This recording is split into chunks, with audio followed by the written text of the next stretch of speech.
নেতারহাট পর্ব 3-এ তোমাদের সবাইকে স্বাগত। আজকে রাঁচি নেতারহাট ট্রিপের চতুর্থ দিন। ট্রিপের শেষ দিনে হোটেল থেকে চেক আউট করে পথে কয়েকটা সাইট সিন দেখতে দেখতে আমরা ফেরার ট্রেন ধরব।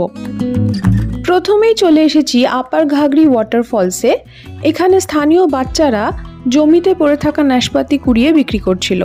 এখানে আপার ঘাগরির জন্য হচ্ছে প্রবেশ মূল্য আছে, পার্কিং চার্জ নেয় 20 টাকা, আর প্রত্যেকজনের প্রবেশ মূল্য মাথা পিছু 10 টাকা করে। এইখানে হচ্ছে নাশপাতি বিক্রি হচ্ছে, এরা হচ্ছে ব্যস্ত, ধন্যবাদ, নাশপাতি কিনতে ব্যস্ত।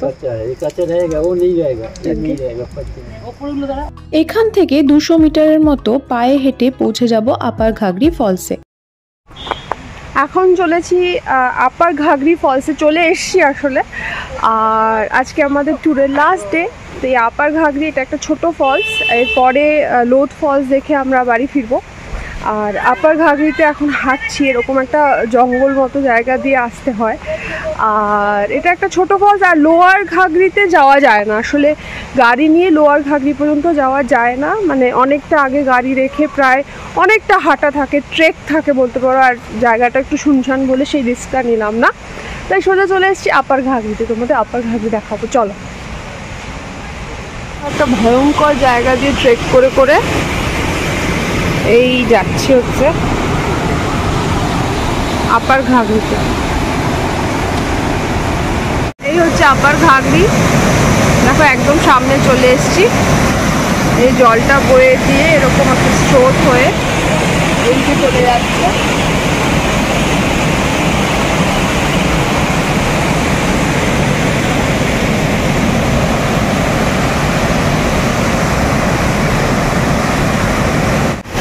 দাঁড়িয়ে আছি আপার ঘাগরি ফলসের সামনে, পেছনে আমার আপার ঘাগরি ফলস।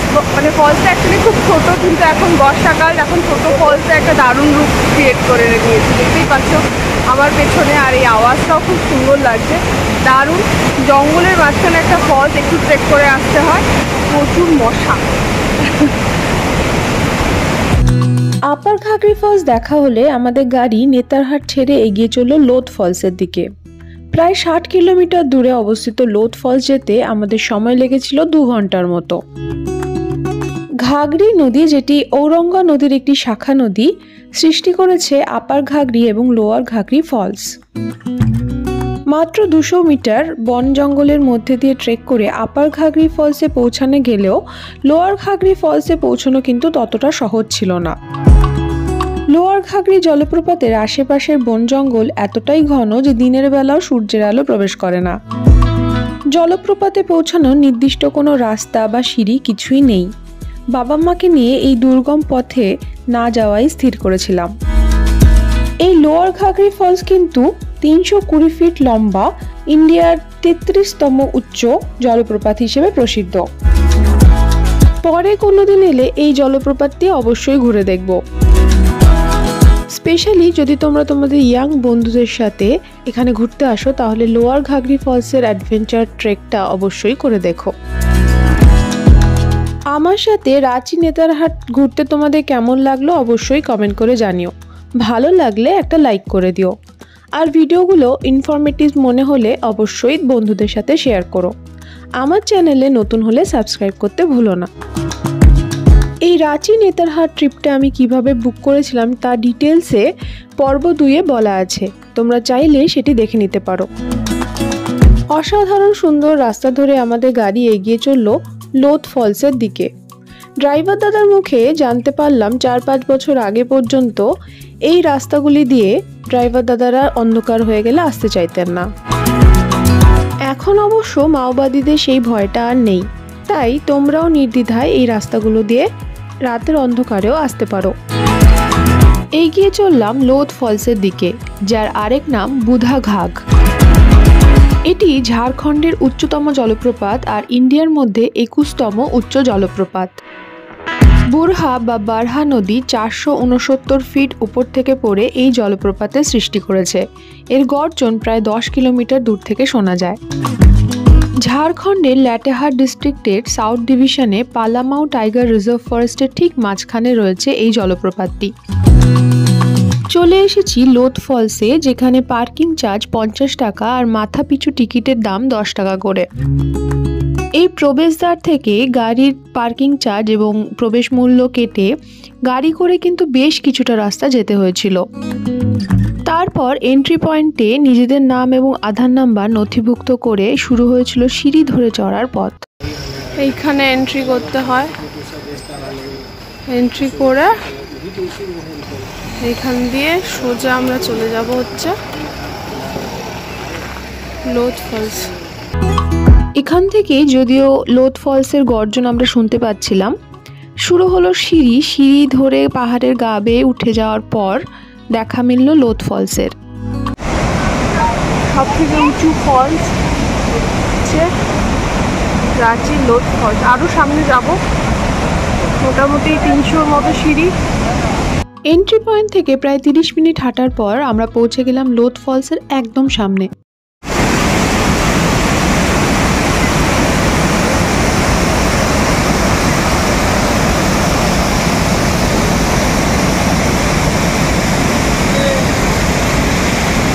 নিক পয়েন্ট কি হয় তোমরা আমার আগের ভিডিওতেই জেনেছো। রাঁচির অন্যান্য জলপ্রপাতের মতো এই জলপ্রপাতেও নিক পয়েন্ট আছে।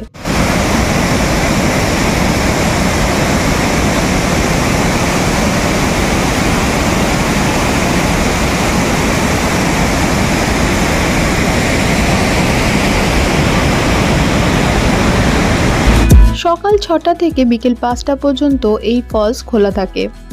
বুধা রিভার বা বুরহা রিভার থেকে তৈরি হয়েছে বলে এই জলপ্রপাতের অপর নাম বুধা ফলস বা বুরহা ফলস।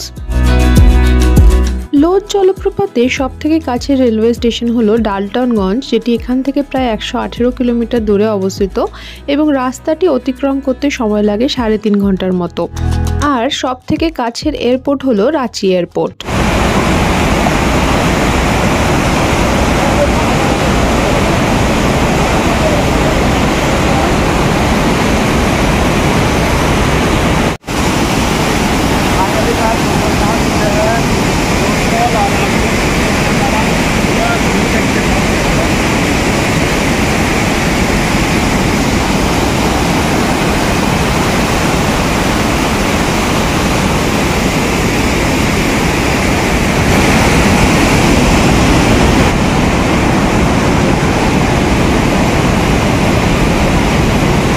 লোথ ফলস দেখে ফিরে চললাম।